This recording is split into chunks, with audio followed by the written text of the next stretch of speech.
With Duane Brown here on 1250 ESPN San Antonio. First off, Duane, talk about how good this offensive unit can be this year. I think the sky's the limit for us. We got everybody healthy this year. Got a very experienced line up front. Top two backs in the league. An elite quarterback. Great receiving core and tight ends. We got all the pieces, to be the top offense, I think, in the league. Just about going out and executing every week and, staying focused. And, of course, you talk about having a top offense. We all know that starts with the guys up front. You're kind of the leader of that offensive line now. It's a role, me, I think, and we have a lot of veteran guys up front. Chris Myers, I think, is the guy that keeps us together. He's the brain of the group.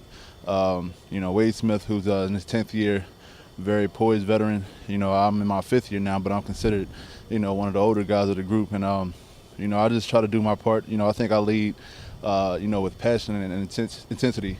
And I got a lot of guys respect that, but it's a fun group to play with. Well, and you talk about, leading with that passion and intensity. And you're kind of a soft-spoken guy, but on the field, you're a beast, man. You're an animal out there. I mean, I just turn it on. Off the field, I'm very reserved, very laid back. I like to, stay good-humored, and joke around a lot, but when it's time to go out and work, I don't try to make any friends. I'm out there to get my job done and, just play to the whistle. Talk about what it's like to be able to flip that switch. I mean, to be such a relaxed guy in one moment and, for lack of a better word, such a violent guy in the next. I mean, I think it's everyone's different, and, I think I try not to lose my focus, with the intensity I play with.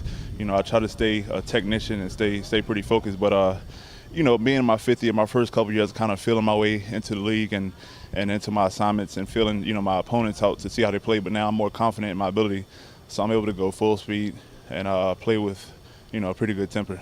You've got the probably the key position on the offensive line at left tackle. Who are some of the best that you go against in the NFL?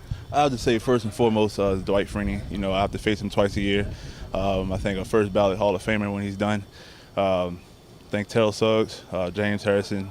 It's a lot of good speed rushes coming off the edge. And I went against a lot of them my first year. Which kind of set the tone for my career. And I've been able to slow the game down some and lock guys up pretty good.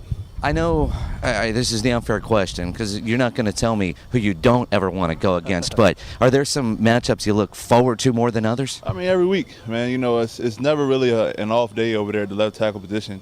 You have to respect every opponent. You have to do film study on every opponent to, get their tendencies. But, my first couple of years, it was kind of nerve-wracking going against some guys and seeing them come up on the schedule.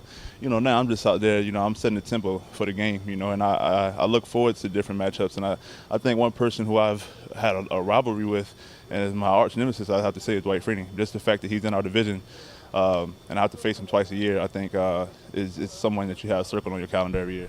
As good as this offensive line and offensive unit has been and was last year, Duane Brown, the fact that you lost a couple of people, and everybody talks about continuity in the offensive line, any concern adding a couple of new faces there? Not really, because the two guys that we've plugged in over there aren't rookies and they aren't new to the system.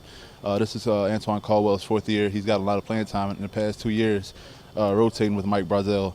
And Rashard Butler's been in the system 5 years. And he's been the swing tackle, so he knows the offense like the back of his hand.